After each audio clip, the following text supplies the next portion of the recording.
a aula onde nós paramos, e nós estávamos falando sobre a mediação de Cristo, a sua mediação no céu, tá? E ele separa isso em três aspectos. A gente parou no segundo aspecto, que fala da mediação de Cristo em relação aos crentes que andam no deserto desse mundo, né?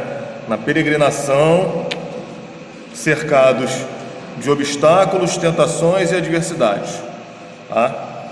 E aí nós falamos bastante de Hebreus, e Hebreus ele nos mostra de uma forma bastante clara o sacerdócio de Cristo, né? Superior ao sacerdócio araônico e comparável ao sacerdócio de Melquisedeque, sem início, sem fim, né? E o último ponto que ficou faltando, tá? Nós vimos em as 4 fases da função sacerdotal de Cristo. Nós vimos a sua obra propiciatória, tá? Nós vimos a sua simpatia ou compaixão, porque ele, como um sumo sacerdote que sofreu em tudo a nossa semelhança, menos com relação ao pecado, ele pode se solidarizar com aqueles que pecam e sofrem pelos seus pecados. Nós vimos a sua intercessão por aqueles que pecam. E vamos abrir em Hebreus 13:15, que a gente vai ver o último aspecto, tá? Só lembrando do nosso combinado na aula de catecúmenos, é assim: toda vez que eu pedir um texto, alguém lê e depois não lê de novo, outra pessoa leia para que todos possam participar. Então vamos lá, Hebreus 13:15.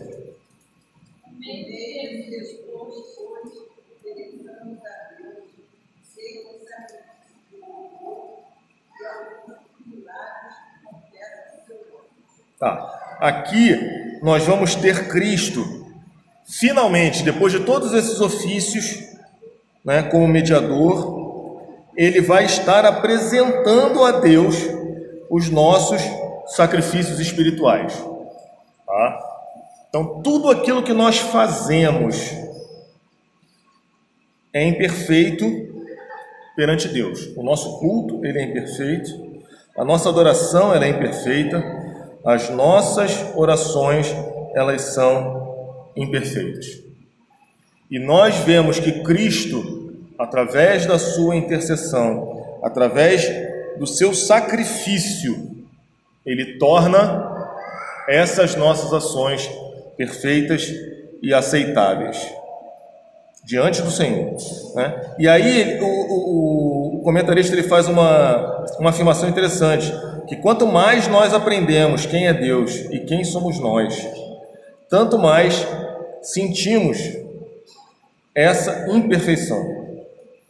Quanto mais nós olhamos para a Escritura, e essa é uma característica do crente maduro, tá? Muitas vezes nós somos cegos com relação ao nosso pecado. Muitas vezes a gente não conhece a Escritura o suficiente para ver que nós somos pecadores, e grandes pecadores. E aí a gente está tranquilo, né? Muitas vezes, na nossa vida, antes de conhecer o Evangelho, ou numa religião falsa, numa igreja que não prega o Evangelho, a gente não tinha preocupação com o pecado, a gente não enxergava pecado na nossa vida. Mas quanto mais a gente conhece o Senhor, conhece a sua pessoa, conhecemos os seus atributos e olhamos para dentro de nós, mais nós vamos ver imperfeição. Nisso, porém, como em tudo mais, em todas as outras coisas, vem-nos em auxílio o nosso sumo sacerdote. Nossos sacrifícios espirituais sobem a Deus por suas mãos, acompanhados da excelência e fragrância de sua pessoa e de sua obra, tornando-nos aceitáveis a Deus. Somente pela obra mediadora de Cristo nós podemos ter acesso ao trono do Pai. Além de ter acesso, sermos aceitos. Esses dias eu estava lendo o livro de Esther, e ela tinha acesso ao pátio do rei. Só que se o rei não estendesse o cetro para ela, ela estaria morta. A figura é mais ou menos essa. Após recebermos o acesso ao trono de Deus, se não fosse por Cristo, ao chegarmos diante da santidade de Deus, seríamos mortos. Mas por Cristo, pela sua obra mediadora, pelo seu sangue derramado, nós somos aceitos diante de Deus. E aí, essa é a principal função da mediação de Cristo. É que ele não olhe simplesmente para nós como pecadores, indignos, como alguém que carrega o pecado na sua composição, mas ele olhe para nós através da mediação e da obra de Cristo. Por isso nós somos aceitos. E em último lugar, falando da sua mediação, ele tem uma função muito interessante, que em relação aos nossos pecados, ele é o nosso advogado. E é interessante que esse título ele só é dado a Jesus em 1 João 2:1. A chapa pode ler.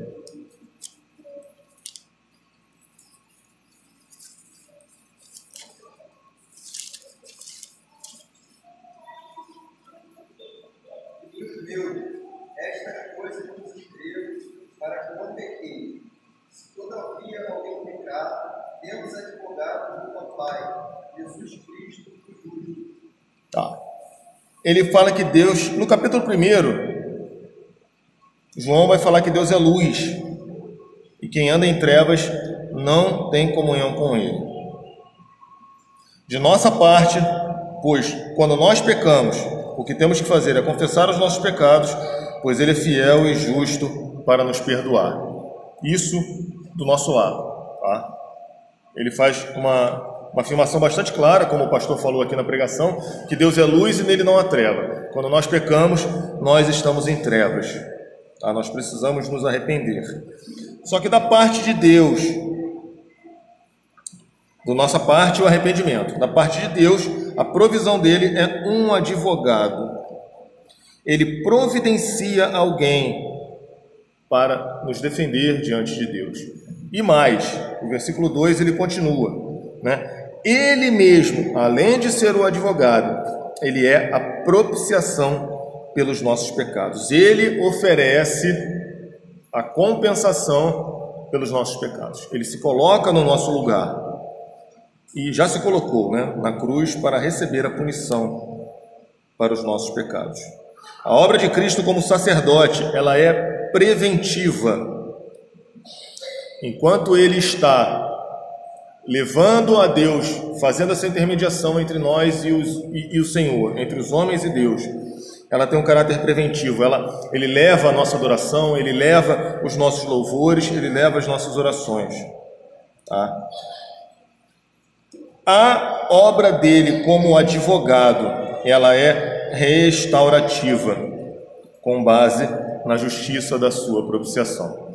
Então, assim, são termos didáticos e para nós entendermos, Jesus ele atua, ele não atua de forma compartimentalizada, mas para nós entendermos cada função dessa que ele exerce, O advogado, ele só atua quando tem alguma coisa errada.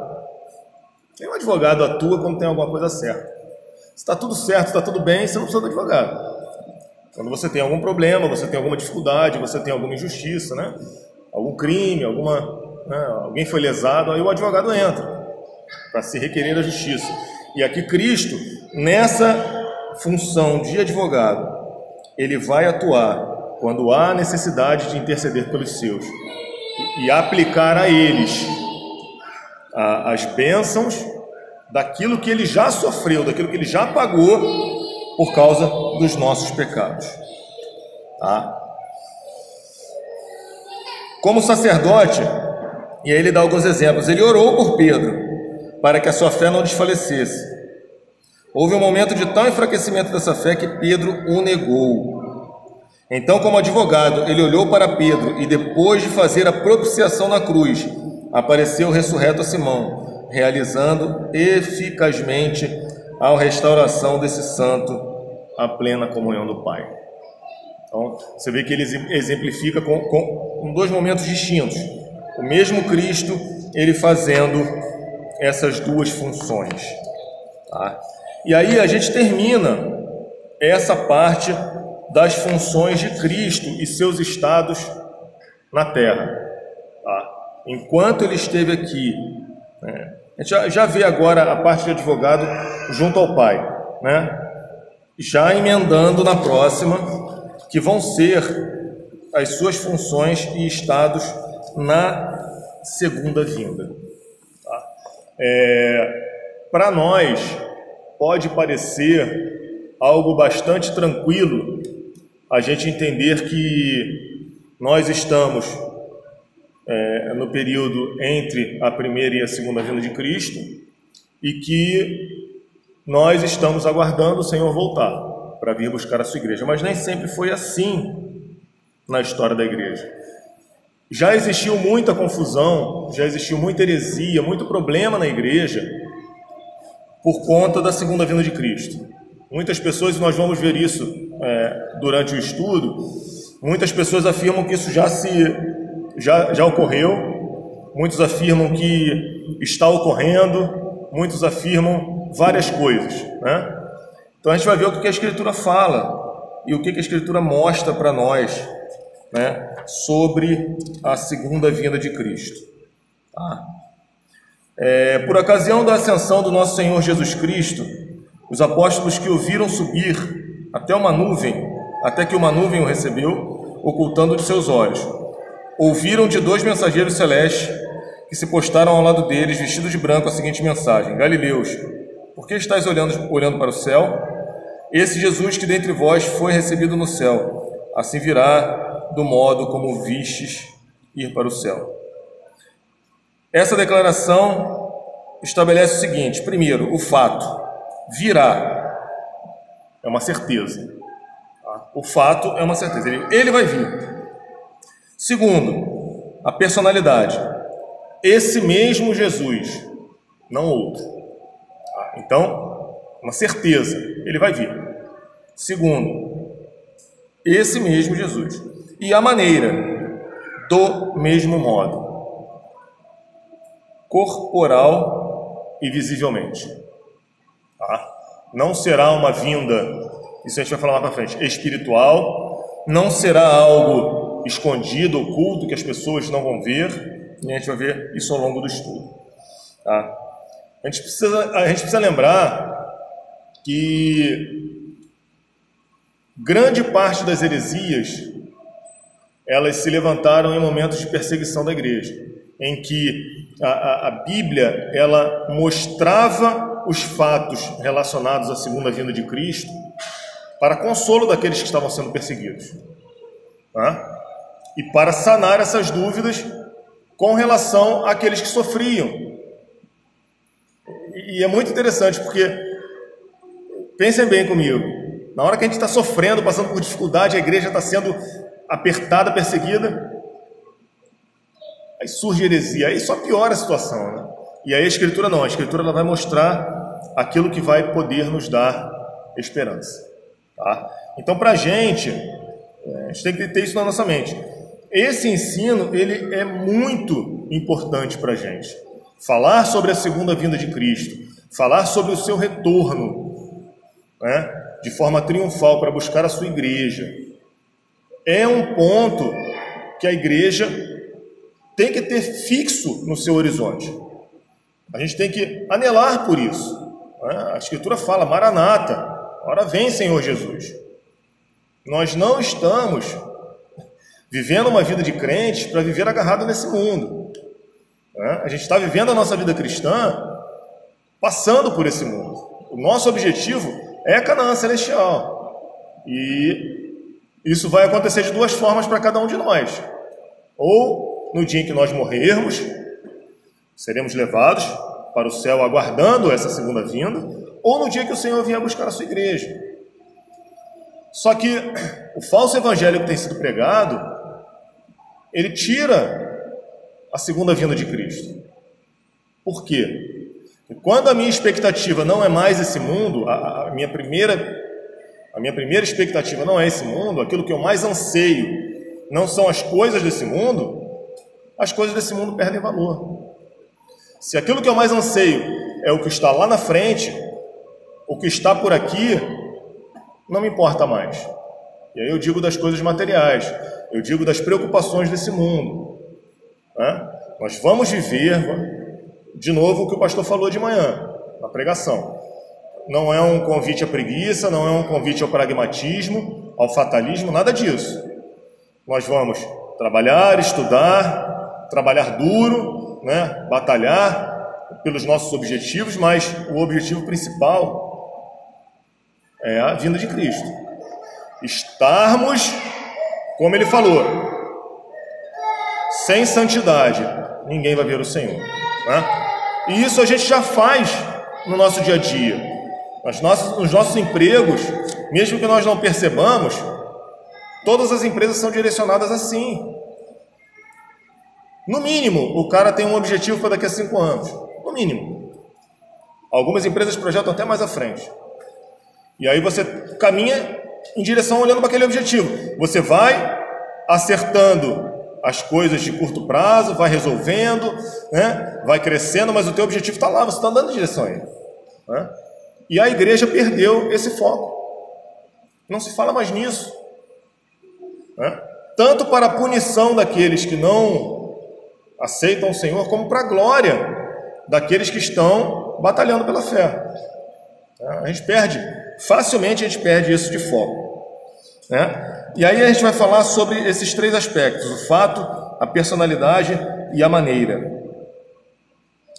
Além desta declaração dos 2 seres celestiais, nós temos, primeiro, a promessa de Jesus, João 14, 2 e 3. Evangelho de João 14, 2 e 3. Quando eu for vos preparar lugar, voltarei e vos... 2 e 3. Na casa de meu pai há muitas moradas. Se assim não fora, eu vou teria dito, pois vou preparar lugar. Quando eu for vos preparar lugar, voltarei e vos receberei para mim mesmo, para que onde eu estou estejais vós também. Então, Jesus, ele já no seu ministério, ele já mostra a perspectiva de todo o seu trabalho. Jesus, ele vai falando, ele mostra que ele vai subir para Jerusalém, que ele vai ser morto. Ele mostra já o final do seu ministério terreno, mas ele mostra além. Ele mostra que depois do seu suplício, do seu sacrifício, de tudo aquilo que ele vai passar, ele mostra e promete aquilo que ele vai fazer, né? Ele vai preparar lugar para o seu povo, e depois que ele for e estiver tudo preparado, ele volta e vai nos receber, tá? Então isso, promessa da palavra de Deus, tá? Então a gente não precisava de mais nada para nós entendermos que isso é fato. Ele vai voltar, ele vai buscar, e é tão interessante que esse fato, que Cristo vai voltar, e a gente vai ver isso também em várias parábolas. Ele fala que nós devemos estar alertas, vigilantes com relação a esse fato. Quantos aqui essa semana, menos eu, porque eu estava estudando, quantos aqui menos eu essa semana, se lembrou que Cristo vai voltar? E isso teve algum impacto em vida de santidade, abandono de pecados? Quem fez isso durante essa semana? Quem se lembrou disso? Não precisa levantar a mão não, tá? Olha como a nossa vida está dissociada da volta de Cristo. Pense. Quantos aqui pensaram que vão morrer essa semana? É Cristo voltando para mim. Né? A nossa vida, ela tem sido vivida numa velocidade, numa intensidade tal, porque nós estamos envolvidos, não só com o nosso trabalho, com os nossos afazeres em casa, mas estamos nos metendo em tantas atividades, né? E muitas vezes nem atividades, só perda de tempo mesmo, que nós estamos deixando de refletir sobre o futuro da nossa alma, de forma prática, né? Muitas vezes eu falo com os meus filhos: se você morrer hoje, você está pronto para se encontrar com o Senhor? Você olha um jovem de 19, 20, 25 anos, ele acha que vai viver até os 90? Eu também achava. Agora eu já sei que eu passei da metade da minha vida, já tem muito tempo. A gente precisa refletir sobre essas coisas. Quando você reflete sobre, e isso a gente aprende a fazer num planejamento estratégico. Separem bem as coisas, tá? Quando você estabelece um objetivo lá na frente, você tem que, passo a passo, em períodos muito curtos, você tem que ver se os objetivos intermediários que você está seguindo para chegar naquele objetivo, eles estão sendo alcançados, porque senão você não vai chegar naquele objetivo. Se eu não meço como está a minha vida com o Senhor, em termos de arrependimento, abandono de pecados, crescimento em santidade, todo dia, toda semana, aquele objetivo de que sem santidade ninguém vai ver o Senhor, não vai ser alcançado. Então, assim, é algo bastante sério, tá? Apesar de nós termos clareza e a certeza. Alguém aqui duvida que Cristo vai voltar? Ninguém aqui duvida. Todos têm essa certeza. Mas isso tem que fazer diferença na nossa vida. Isso tem que nos impulsionar a uma vida de santidade. E a gente vai também falar, não pelo temor da punição, né? Porque aqueles que não vão estar com o Senhor vão estar condenados por toda a eternidade, mas pela glória que isso representa para cada um de nós. Imaginem, né? Lembrem-se dos melhores momentos que nós já tivemos aqui na igreja, tanto de comunhão como de comida e bebida. Não chega perto do gozo que nós vamos ter de estar com o nosso Senhor, né? As melhores pregações que vocês já ouviram, que a gente sai daqui com o coração exultando de bênção que nós estamos recebendo do Senhor, de sermos alimentados pela sua palavra, o regozijo que é, não chega perto. O próprio Deus vai estar falando, né? Estaremos sendo alimentados diretamente pelo próprio Deus. Isso deve nos motivar, esse amor, essa esperança é o que deve nos motivar. Vamos lá. Além de Cristo prometer e falar, os próprios apóstolos deram testemunho desse fato. Vamos começar por Paulo, lá em Filipenses, a carta aos Filipenses 3,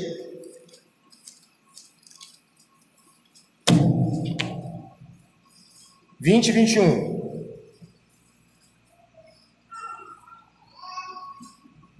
Pois a nossa pátria está nos céus, de onde também a o Salvador, o Senhor Jesus Cristo, o qual transformará o nosso corpo de humilhação para ser igual ao corpo da sua glória, segundo a eficácia como Deus que tem, que até suportar-se em todas as coisas. Lê o 4 também, a conclusão.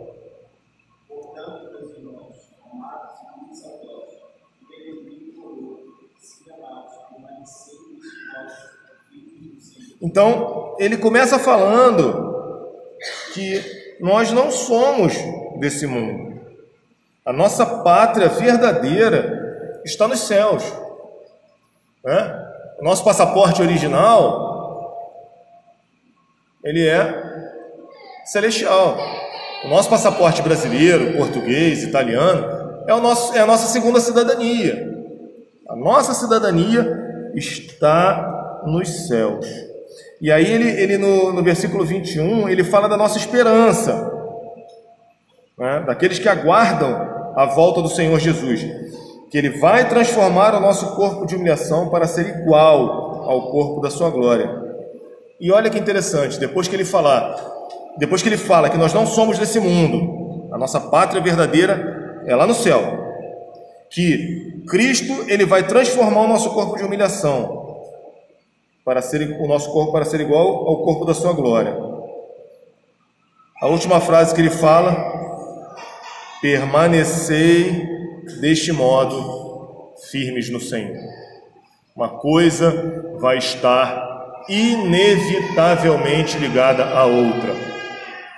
A consequência de eu entender que a minha cidadania é celestial, que eu aguardo a volta de Cristo, que eu tenho a esperança, como Paulo fala, quem me livrará do corpo dessa morte, de ver que eu não vou mais ter que lutar, ser humilhado pelo pecado, ser jogado no chão por causa dos pecados, ter um corpo de glória. Qual a consequência dessa promessa e dessa esperança? Permanecer firme no Senhor. A gente já viu que sem uma coisa não vai ter outra. Para que eu vou permanecer firme no Senhor? Qual o objetivo? Ser reconhecido como uma igreja fiel, uma igreja firme, ser abençoado por Deus nesse mundo, ter saúde, Não, nada disso. Lá, o objetivo, né? Esse tem que ser o nosso objetivo. Tiago também fala, vamos abrir, Tiago 5:7.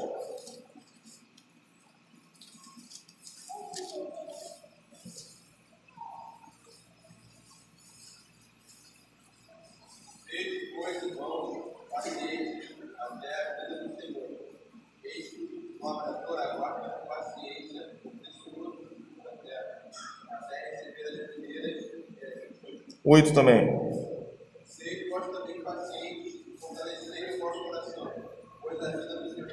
Então, pacientes. A Escritura fala que 1000 anos para Deus parece como um dia. A noção de tempo é uma criação de Deus. Ele não está preso à percepção de tempo que nós temos, né?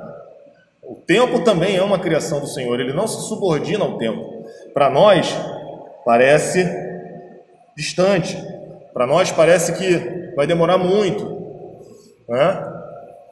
E é interessante. Uma coisa que tem chamado minha atenção, chamou minha atenção esses dias, é aquele texto que fala que o Senhor, ele visita a iniquidade dos pais nos filhos até a 3ª e 4ª geração daqueles que o aborrecem, né? E ele faz misericórdia até 1000 gerações daqueles que o amam. Eu vou chutar. A gente deve estar com 500 gerações, 600. Por aí. Não chegou nem na milésima de Adão. É algo bastante interessante, porque a nossa percepção de tempo pode parecer que está sendo demorado. E aqui Tiago está falando que nós devemos ser pacientes. E ele dá o exemplo do agricultor, que ele planta e aí ele tem que esperar o tempo determinado para a semente nascer. Ele fez tudo o que ele podia fazer, continua fazendo, continua tirando erva daninha, tá? Mas ele tem que aguardar. E aí ele fala também de outra coisa interessante no versículo 8. Além de sermos pacientes, o que nós devemos fazer? Fortalecer o nosso coração. Como é que a gente fortalece o nosso coração? Meios de graça, dia do Senhor, palavra, né? Vida de santidade. Então não é uma espera paciente, inerte. Não, estou esperando, cruzou o braço, estou lá esperando. Não. Uma vida em que nós devemos fortalecer o nosso coração. Mais um apóstolo, Pedro, 2 Pedro 1,16.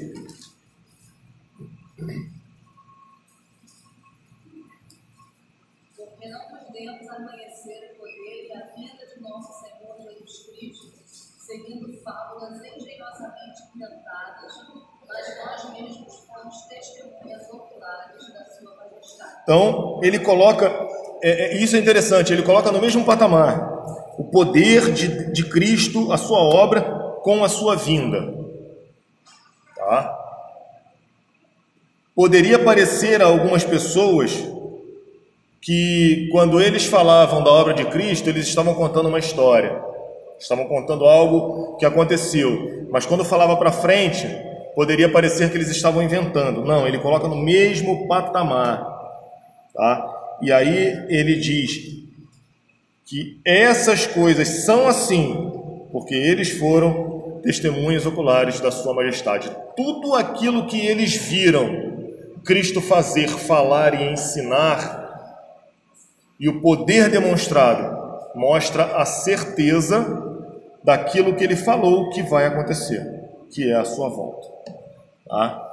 E o último exemplo vai ser João. 1 João 2:28.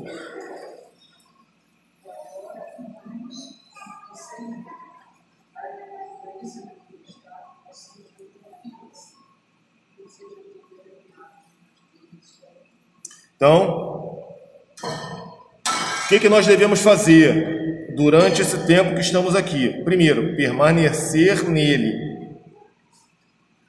Jesus fala que aquele que permanece em mim e eu nele, esse tem a vida eterna. Né?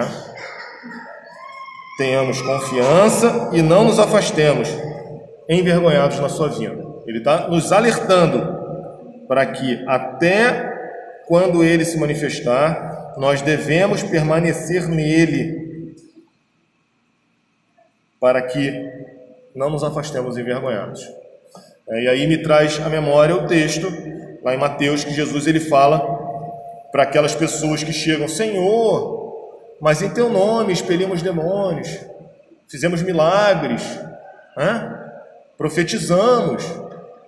E o Senhor Jesus vai falar para eles: apartai-vos de mim, vós que praticais a iniquidade. Ele vai falar assim: nunca vos conheci.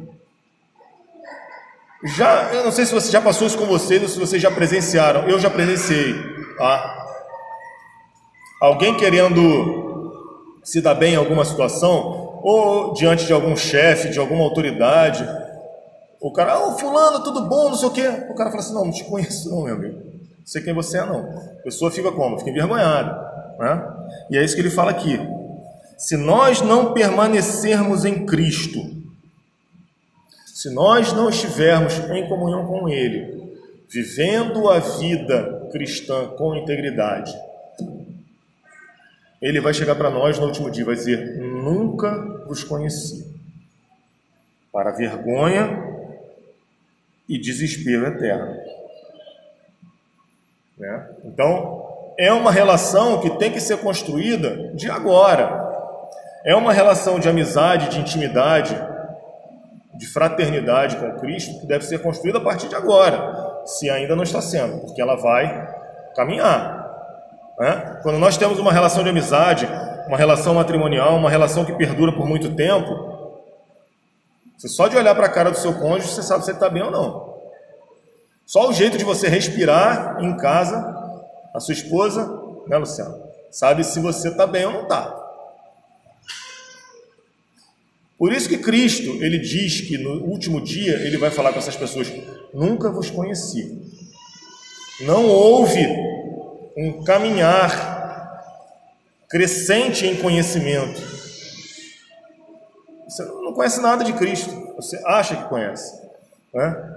E como que eu vou saber, como que eu vou testar na minha vida se eu estou conhecendo Cristo nesse caminhar, para quando chegar no último dia eu não passar por isso? Minha vida tem mudado? Eu tenho tido as reações que Cristo teve quando foi exposto à tentação, aos perigos, né? É um bom teste.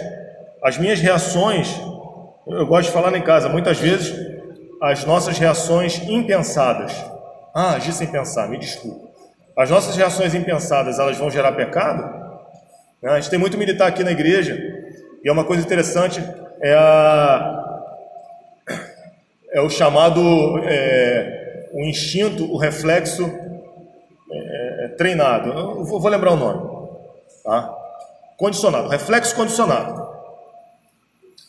Você está em alguma situação, acontece alguma coisa, você não vai pensar, você vai reagir daquela forma, porque você foi treinado para aquilo. Então, um reflexo condicionado é algo que você vai agir instintivamente. Quando nós somos feridos, provocados em alguma situação, qual é o nosso reflexo instintivo? É pecar? Tem alguma coisa errada. Se o nosso reflexo é se humilhar, a não violência, o não responder, vamos estar mostrando que, para nós mesmos, tá? Isso eu estou falando para nós, que nós estamos subjugando a nossa natureza à vontade de Deus. Porque nós vamos estar tão encharcados pela palavra de Deus que não vamos ter espaço, ou serão cada vez menores esses episódios, por exemplo, de ações, né, não pensadas. Ah, falei sem pensar, me desculpa. Né? Então, todo esse procedimento, toda essa vida de comunhão e conhecimento de Cristo vai fazer que nós tenhamos confiança. E a Escritura fala de permanecer de pé no dia do juízo. A figura de permanecer de pé no dia do juízo é aquele que não tem do que se envergonhar e não vai ser acusado. Né? Porque é interessante que Apocalipse, quando fala do dia do juízo, ele fala que todos nós seremos julgados pelas nossas obras. Quem é que pode permanecer de pé se não for por Cristo, quando cada uma de nossas obras forem julgadas diante de Deus? Eu não posso. Eu não tenho condição. Né? Por mais santo, por mais dedicado ao Senhor que cada um de nós seja, não podemos nos sustentar de pé diante do tribunal de Deus, somente pelas obras de Cristo. E Apocalipse 1:7.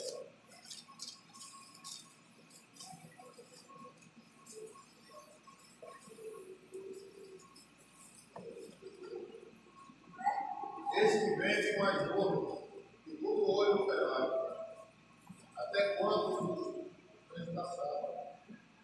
traspassado, e todas as tribos da terra se lamentarão sobre ele, certamente. Eis que vem com as nuvens. E aqui esse texto que está entre vírgulas, e todo olho verá. A gente vai falar mais sobre ele depois. Tá? O mais interessante é a continuação.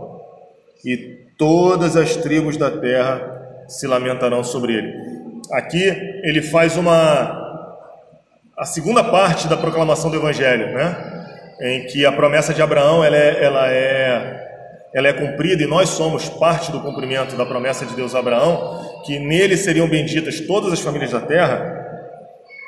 Também em todas as nações vão ter aqueles que vão se lamentar, porque não se prepararam para as bodas do Cordeiro, não se prepararam para a segunda vinda de Cristo. Então aqui nós temos dois grupos novamente: descendência de Abraão, aqueles que foram abençoados pela fé que Abraão teve, que são abençoados com o crente Abraão, e aqueles de todas as tribos da terra que vão se lamentar. E aí ele conclui: certamente.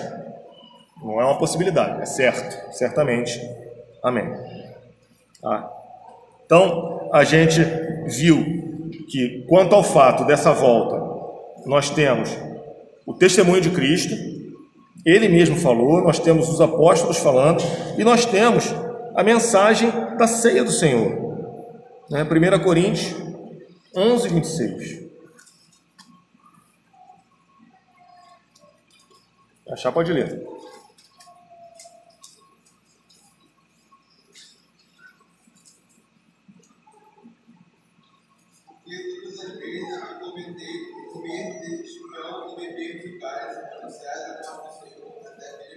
Então, é interessante que muitas vezes nós só nos atemos ao aspecto da morte do Senhor.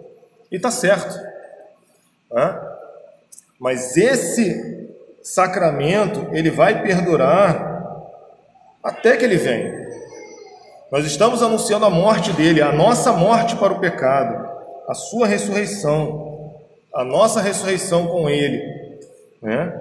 e isso vai ser feito até que ele venha. Então, na próxima ceia os irmãos vão lembrar disso, além daquilo que o pastor está falando e que deve estar impregnado na nossa mente. Vamos nos lembrar que nós estamos na ceia do Senhor, treinando para a verdadeira ceia. Da mesma forma que hoje aqui, o dia do Senhor é um espelho bem embaçado daquilo que vai ser o verdadeiro dia do Senhor, né? Jesus na ceia ele fala que ele não mais iria beber do fruto da videira até o dia que ele haveria de tomá-lo novo no reino de meu Pai. Tá? A ceia do Senhor, ela é uma representação viva da obra de Cristo, é você condensar todo o Evangelho numa representação, né? Mas também ela é um espelho daquilo que vai ser feito na glória. Da verdadeira ceia do Senhor, né? Do verdadeiro pão e do verdadeiro vinho, Cristo que vai ser servido a nós por toda a eternidade. Tá? Então, também, nesse aspecto, a ceia do Senhor, ela aponta e nos faz lembrar necessariamente da vinda de Cristo. Né? Também por isso, Paulo ele vai falar sobre o momento de confissão de pecados. E aqui eu queria falar uma coisa com a igreja, tá? E isso é bastante sério. Aos membros, os membros maiores da nossa igreja, os membros comungantes, tá? A ceia do Senhor, ela é um momento de confissão e de arrependimento. Ela não é um momento de autoexclusão. Tá? Entenda o que eu quero dizer. Uma pessoa ela não está em disciplina, ela não está afastada da comunhão da igreja, mas ela pecou. Aí o presbítero passa e ela fala assim, não, hoje eu não vou tomar ceia. Está errado. Está errado. Arrependa-se. Trate o pecado antes. Prepare-se para a ceia do Senhor. Se estiver passando por dificuldades, peça ajuda. Mas não se exclua da ceia do Senhor. A ceia do Senhor, só quem está sob disciplina e afastado pela liderança da igreja, ou quem não é membro professo, não pode participar. Paulo, ele não fala, examine-se, pois, o homem a si mesmo, e se ele vir pecado dentro de si, não tome da ceia. Não. Ele fala, examine-se, pois, o homem a si mesmo, e assim coma do pão e beba do cálice. Tá? Então eu queria abrir esse parênteses, porque muitas pessoas, eu já vi isso acontecer. Não deve acontecer. Tá? Se a pessoa ela está passando por alguma dificuldade, está em pecado, ela precisa se arrepender. E a chamada ao arrependimento na ceia é importantíssima, porque vai demonstrar que nós estamos em comunhão e que nós morremos também para esse pecado que está nos afetando e que nós estamos lutando para que nós estejamos com o Senhor até que Ele venha.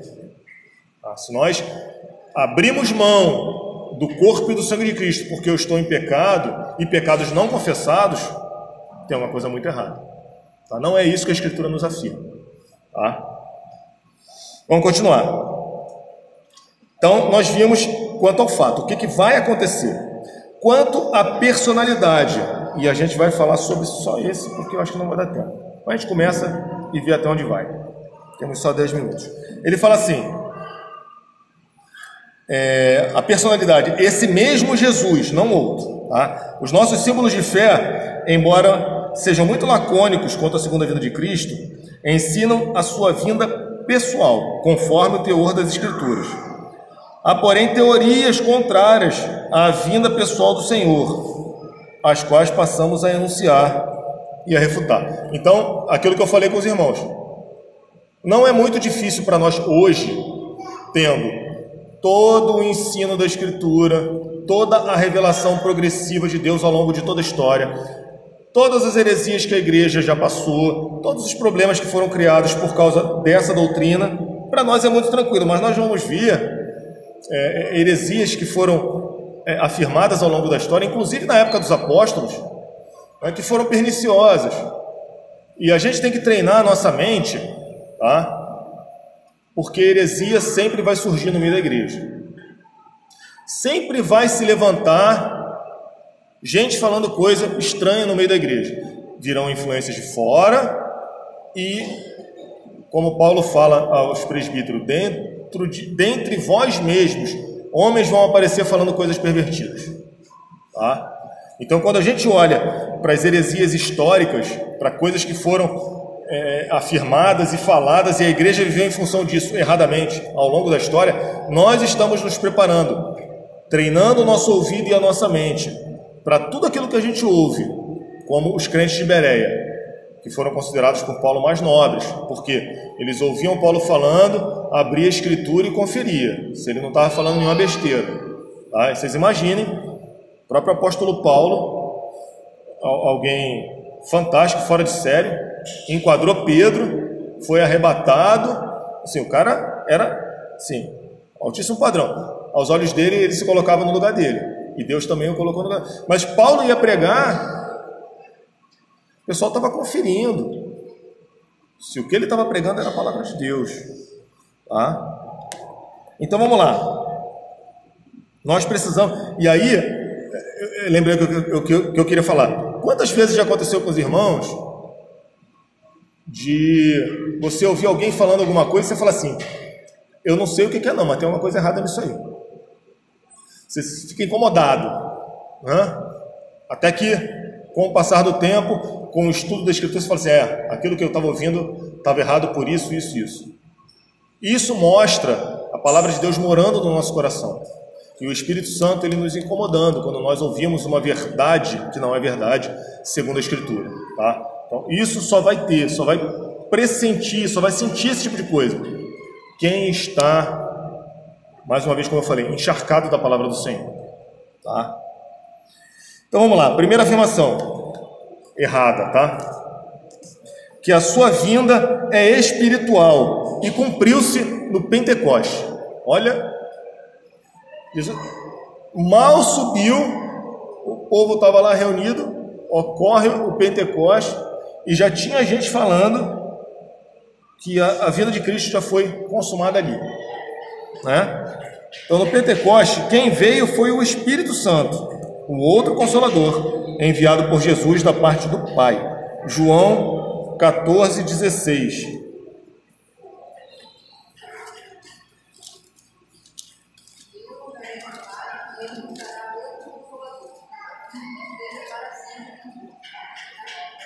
Tá, lê o 17 também.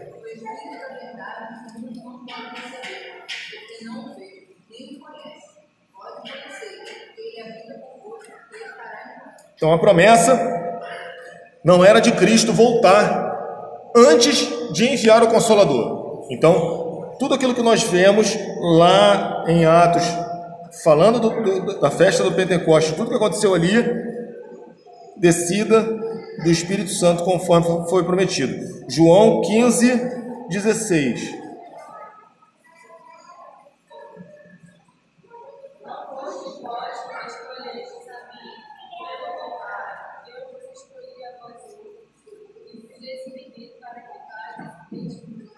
Desculpa, 15:26. Isso. Quando, porém, vier o Consolador, que eu vos enviarei da parte do Pai, o Espírito da verdade, dele procede, esse dará testemunho de mim. Tá. Então, Jesus ele deixa muito claro qual seriam a sequência dos eventos. E a gente vai ver mais coisas que estão envolvidas nessas sequências, tá? Primeiro, a vinda do Consolador, a vinda do Espírito Santo, o tempo do ministério do Espírito Santo, tá? E ele não viria enquanto Jesus estivesse aqui. João 16:7.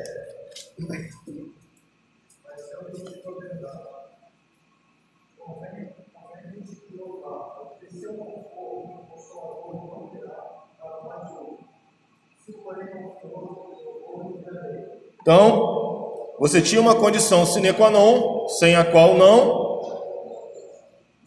o Espírito Santo não seria derramado. Cristo precisava subir ao céu. Tá? E a primeira manifestação extraordinária de uma pessoa da Trindade após Cristo subir ao céu não era a volta dele, era o derramamento do Espírito sobre toda a carne. Tá?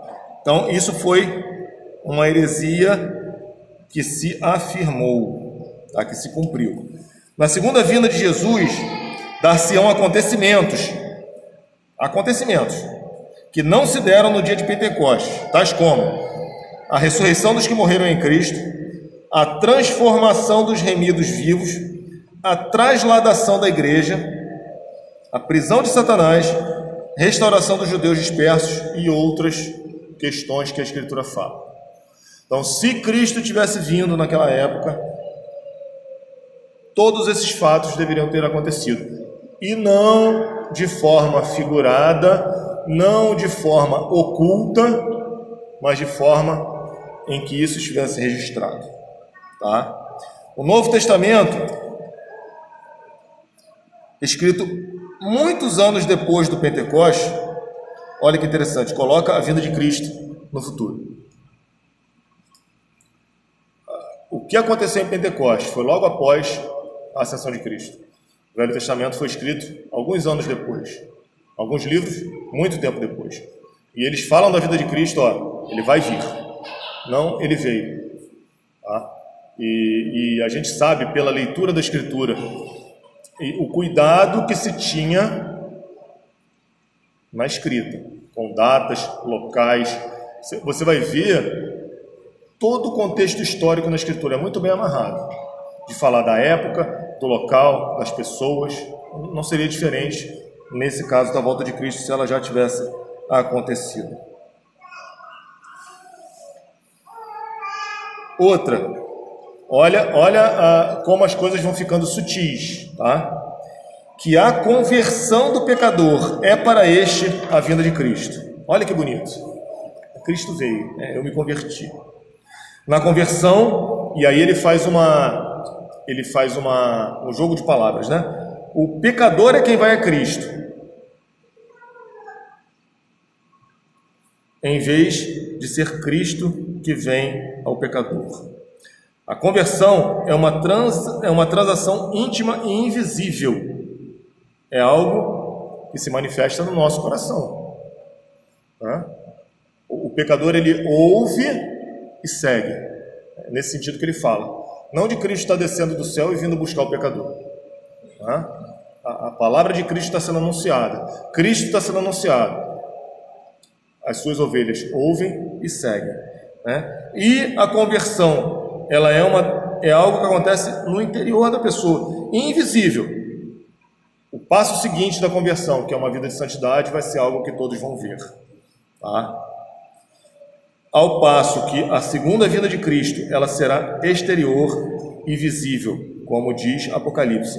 Todo o olho o verá. Embora na conversão Cristo venha pelo Espírito habitar com ele nos lugares que foi preparar na casa do Pai. Vou falar de novo. Embora na conversão Cristo venha pelo Espírito, tá? Vai habitar com ele, mas Cristo, ele está nos lugares em que foi preparar para o Pai. Então, assim, esse é um grande mistério que nós não conseguimos entender. Cristo, ele está no meio da sua igreja, ele está no coração do seu povo, mas ele está preparando o lugar para nós, com o corpo físico. Né? O nosso advogado junto ao Pai, e aí nós vemos manifesta o poder de Deus, a sua onipotência, onipresença e a sua divindade, a sua onisciência. Tá? Então, Cristo, ele vem a nós pelo seu Espírito, e a sua própria pessoa se faz no meio do povo, embora ele esteja habitando junto do Pai. Outro, que a vinda de Cristo é a morte. Tá? Quando eu falo que Cristo volta hoje para quem morreu, eu estou falando daquela pessoa, né? E isso não com relação à segunda vinda, porque os eventos da segunda vinda não se materializam quando uma pessoa morre. Eu digo com relação ao juízo. A palavra de Deus fala que ao homem está determinado morrer uma vez, vindo depois disso o juízo. Então, nesse aspecto, Cristo voltou para ele nesse dia. Não existe mais a figura do advogado. Não existe mais a figura do reconciliador. Agora, somente o juiz. Tá? A condenação. Tá? Nesse caso, a segunda vinda deixaria de ser uma vinda para ser, digamos, um estado perpétuo, visto que a todos os minutos morre alguém nesta ordem, nessa nossa criação. Então, se Cristo voltasse para cada um de nós da forma como ele vai voltar no final, era só nós morrermos e estaríamos perpetuamente com Deus, o nosso corpo seria ressuscitado, não iria se decompor, né? Assim, não faz muito sentido, né? E os apóstolos, muito ao contrário disso, entenderam que João não morreria, só porque Jesus lhe falara em ficar até que ele venha. Entenderam tudo errado para variar. João 21 a 23. É muito interessante quando nós vemos o ensino de Cristo, Jesus falando com os seus discípulos, eles não entendem nada, completamente toscos e obtusos, né? Somente depois da sua ascensão, quando o Espírito é dado, a mente deles é aberta, o coração é iluminado, eles passam a entender.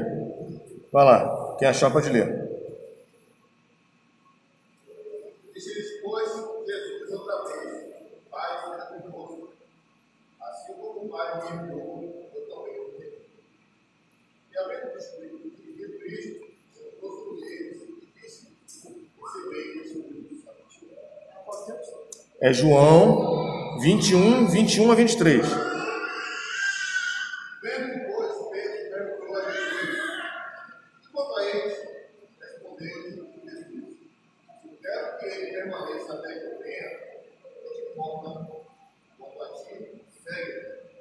Então, se tornou corrente entre os irmãos, o tipo de que aquele discípulo não morreria.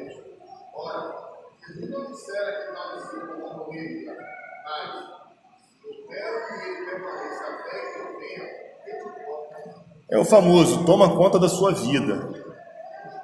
Só que Jesus foi mais delicado e falou de outra forma, né? Então, não é o caso, tá? João não ficou vivo, né? E não está vivo até nós, aguardando a vinda de Cristo, né? Não foi isso que Cristo falou, tá? A vinda de Jesus é ressurreição em vida, em vez de morte. Ele sempre desfez os enterros a que teve de assistir, fazendo ressurgir os mortos. E quando vier, os crentes mortos ressurgirão, os vivos serão transformados e trasladados sem morrer. Pelo que exclama: tragada foi a morte pela vitória. Onde está a morte, a tua vitória? Onde está a morte, o teu aguilhão? Vamos abrir esse texto eu acho fantástico. Tá? E é interessante, porque algumas heresias diziam que as pessoas, todo mundo ia morrer e todo mundo ia ressuscitar. Não. Os que já morreram vão ressuscitar, os que estiverem vivos não vão morrer, serão transformados. Tá? 1 Coríntios, no capítulo 15, a gente vai começar no versículo... Cadê?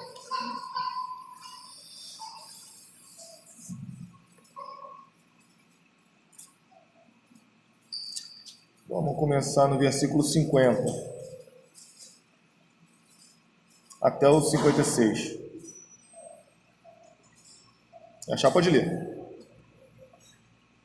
Isso afirma, irmãos, que a carne e o sangue não podem herdar o reino de Deus, nem a corrupção herdar a corrupção. Eis que vos digo um mistério: nem todos morreremos, mas quando transformados seremos todos. No momento, uma vida fechada de olhos, ao soar da última trombeta.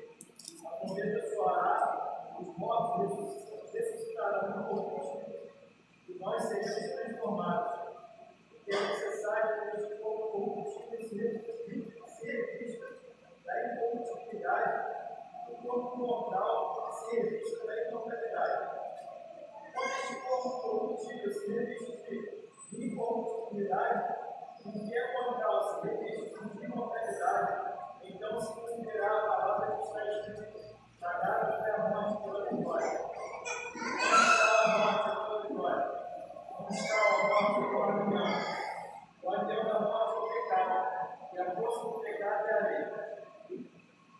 Pode ler até o 8. Graças a Deus que nos dá a vitória por intermédio de nosso Senhor Jesus Cristo. Portanto, meus amados irmãos, sejam firmes, inabaláveis e sempre abundantes na obra do Senhor, sabendo que no Senhor o vosso trabalho não é. Então, aqui, Paulo ele vai estar mostrando de forma muito didática o passo a passo da volta de Cristo. Os fatos que vão acontecer. Não fala que ninguém vai morrer. Fala dos que já morreram, serão ressuscitados, incorruptíveis. Aqueles que estão vivos serão transformados. Tá? E vamos para o encontro com o Senhor nos ares. E assim, de novo, tá? De novo. Ele está falando da vinda de Cristo. Ele está falando de algo extraordinário que vai acontecer. Ele está falando de transformação num abrir e fechar de olhos. Tempo de uma piscada de olhos, fração de segundos, algo muito rápido. Tá? Mas como é que ele termina? Ele está falando de algo lá na frente. Mas e até lá? Aí ele falou isso tudo. Aí ele termina assim, portanto, ou seja, por causa de tudo isso que eu falei, que vai acontecer com todos nós e com a Igreja de Cristo em toda a face da terra. Sede firmes, inabaláveis e sempre abundantes na obra do Senhor. Irmãos, crente fraco que não é firme, tá? Crente que se abala com qualquer coisa, com pecado, e crente que não é abundante na obra do Senhor, ele não vai estar nisso que está descrito aqui. Tá? Uma coisa, o portanto, une todas essas coisas com o que nós devemos fazer até esses eventos se manifestarem. Uma coisa necessariamente vai estar ligada à outra. E mais, nós vamos ser firmes, nós vamos ser inabaláveis, sempre abundantes na obra do Senhor, sabendo que no Senhor o nosso trabalho não é vão. Ele vai produzir isso aqui. No final, no último dia, no ressoar da trombeta, a gente vai olhar para trás. Sabe quando você faz algum projeto, você, seja pessoal ou na empresa, ou no seu trabalho, você fala assim, cara, gastei 5 anos nesse projeto, não valeu de nada. Eu já passei por isso. Tá? Acho que todos nós já passamos por isso. De você planejar alguma coisa, trabalhar, se esforçar. Aí quando você chega lá, você fala assim, eita, tudo errado. Trabalhei à toa. Tá? Paulo não. Ele dá certeza. No Senhor, o nosso trabalho não é vão. Tá? E qual trabalho é esse? Ser firmes, inabaláveis e sempre abundantes. Vou parar por aqui. Domingo que vem a igreja não vai ter o privilégio, só a classe, a gente continua. Tá? Vamos orar. Não vou nem perguntar se alguém quer falar alguma coisa. Vamos orar. Obrigado, Senhor, pela Tua palavra. Obrigado por esse ensino que muitas vezes nós esquecemos, ó Pai, de meditar sobre ele. Muitas vezes vivemos a nossa vida nos esquecendo que o Senhor vai voltar para buscar a sua igreja e muitas vezes não estamos nos preparando para isso, Pai. Que o Senhor possa ter misericórdia de nós. Que toda a Tua palavra esteja sempre diante dos nossos olhos, ó Pai, e que nós, como Paulo fala aqui, possamos ser firmes, inabaláveis e abundantes, ó Pai, na Tua obra. Nos leva, Senhor, para os nossos lares, nos traz novamente à noite para, já no final do dia do Senhor, também em comunhão com os nossos irmãos, prestarmos o culto que só o Senhor é merecedor, digno de receber o nosso louvor e a nossa adoração. É em nome de Jesus, Teu Filho, confiado nos méritos dele, que nós oramos e agradecemos ao Senhor. Amém.